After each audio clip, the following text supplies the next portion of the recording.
trigger warning.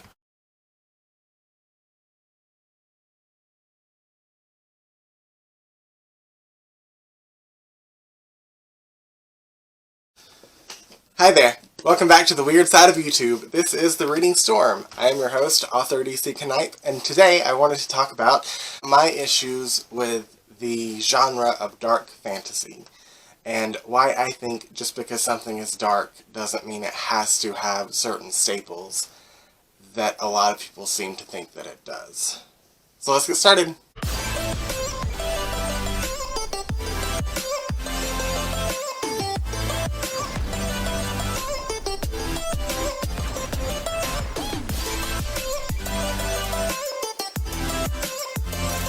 So, a lot of you were asking what I meant when I said I have issues with dark fantasy, even though I like to write dark fantasy.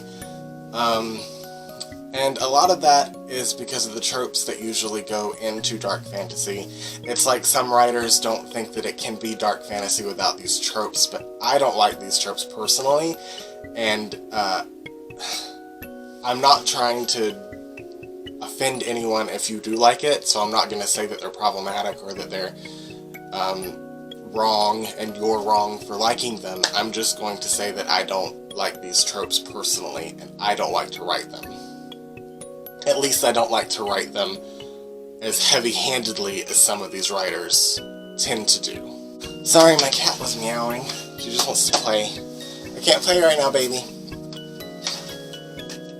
So, I don't know if I can say these certain words, but the main thing I don't like about dark fantasy that seems to go hand in hand with it, whether it's books or television or movies, is the R word. These people, these writers, make these fantasy kingdoms and put unicorns and mermaids and elves and everything else in it, like bringing life to a world in their head, but they can't imagine a world where the R word doesn't exist, where assault against women and sometimes men doesn't exist. And their reasoning is always that it's more realistic. You can't have a dark fantasy without the R word or assault. And I disagree. I think anything can be dark without that kind of... I don't think that's dark. When I say I like dark things, I like dark fantasy, I like dark pop, I'm not thinking, oh, I want to listen to a dark pop song about the R word. I'm not thinking I want to read a book about the R word that's set in a village of elves. I don't... When I go into a story, either to write it or to read it, my whole thing is escapism. I want to create a world, if I'm writing it, that I can feel at peace in and have fun in. If I'm reading it, I want to dive into a world where I can feel at peace in or have fun in. And, sorry, my cat. She's playing with the camera. And I don't, as soon as that happens, whether it's a movie or a television show or a book, I can't. I don't like it. As a survivor myself, it's not that it bothers me, it's not like I break down and cry every time I see it, it's just that I kind of roll my eyes at it. Because, again, the whole thing is these people are creating these magical worlds, these magical creatures, these beautiful interweaving storylines, and then all they can do for the character development of a female character is let her get assaulted. That's very strange to me. You're more creative than that. Give yourself more creativity. Give yourself more freedom. Give yourself more credit. This girl is wild. And another thing about assaults and the R word is that some of the main characters in some of these novels commit them. Some of the good characters we're supposed to pull for, just all of a sudden, and people are like, it's more realistic that way in times of war. When men are conquering each other, they conquer the women in a different way. That's disgusting. I don't want to read about that. I don't want to hear about that. Just because we as people are some of the most barbaric creatures ever in history doesn't mean that we have to write ourselves that way. I'm just saying.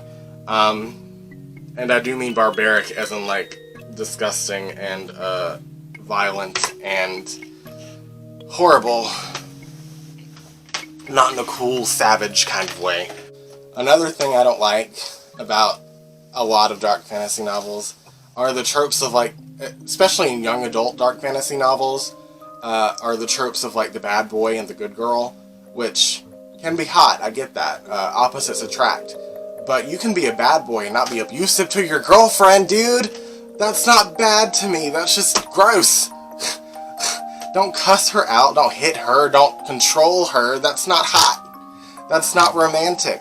I've read so many young adult novels with this, and it pulls me right out of it because I'm not pulling for them to be together anymore, and that's mostly the whole point of the novel. I can't. Why would I want someone to be with someone else that hurts them and then calls it love? That's not love, girl. You're only 16. Seriously. Stop hanging out with dudes that hurt your feelings.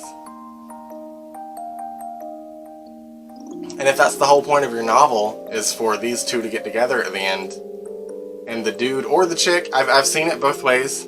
I've seen girls hurting guys too. If your whole point is for these two people to get together, and they treat each other like shit, I don't want them to get together. I'm sorry. Sorry, I just don't. I'm gonna be pulling for the side character to get with her, or somebody else. And then when the asshole doesn't die at the end, I'm going to be very disappointed. And that is if I choose to continue with the book and give you the benefit of the doubt. But at the end, and it's a happily ever after between two assholes that hate each other, or maybe just one asshole and a good girl, it's a nada for me. And this is the reason why you don't see many reviews on my channel. I've read a ton of young adult books like this, and I don't review books if I don't like them, because I believe firmly, just because I don't like a book doesn't mean someone else won't either. So, me giving a bad review to a book is going to discourage someone who may potentially love it from buying it. And I don't believe in that. I just think I think art is subjective, and just because I don't like something doesn't mean someone else will. You might call that hypocritical because I do review books that I do like, but I also give reasons why I like it, and also tell people that just because I like it doesn't mean you will. I just prefer the positive route to the negative one, and that's another reason why how I practice my YouTube career is that I'm not talking about things that upset me anymore. I'm talking about things that make me happy, like Tilly. When she's not clawing my eyeballs out.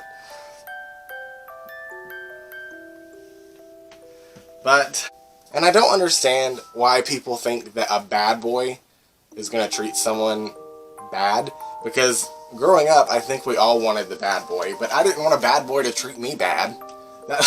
I wanted a bad boy that was good to me. And just like I hear like straight guys say that they want a good girl that's bad for them, as in like in sexual ways, but still. Even like the whole stereotype of like bikers being big teddy bears to their wives. I just don't get the whole bad boy treating me like shit thing. That's gotta be like some kind of childhood trauma thing, where their dad abused them or something, and they're really into it now. I don't know. I don't like the whole bad boy, good girl dynamic if it involves abuse of any nature, whether that be violence or mental abuse or financial abuse, which I have had personally in my life, or emotional abuse, which I have also had. I've had literally everything. So that might be another reason why I don't want to read about that kind of stuff, is because I've experienced the bad boy that treated me like shit.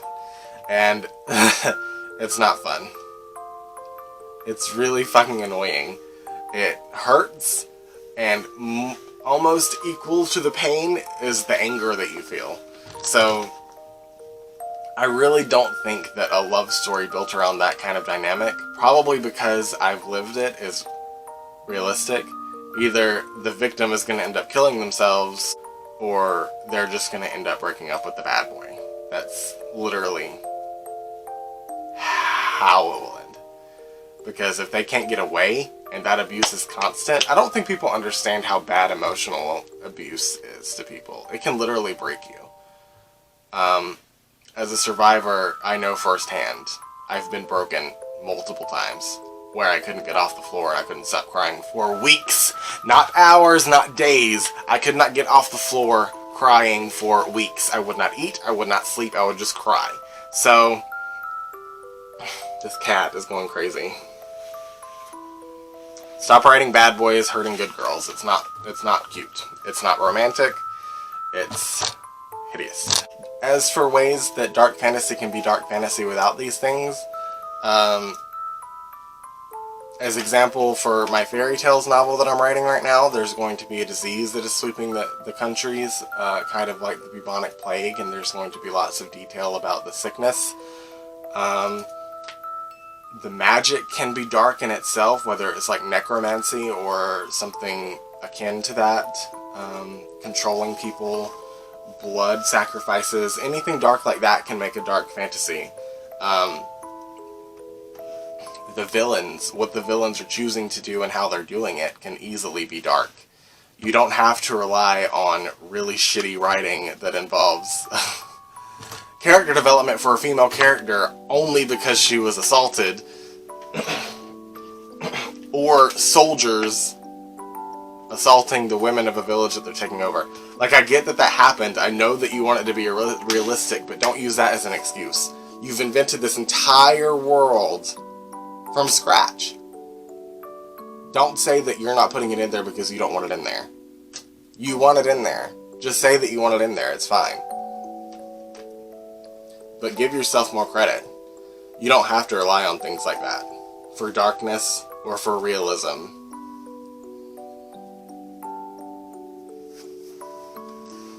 Tilly says no assault in fantasy books. No assault ever in anything.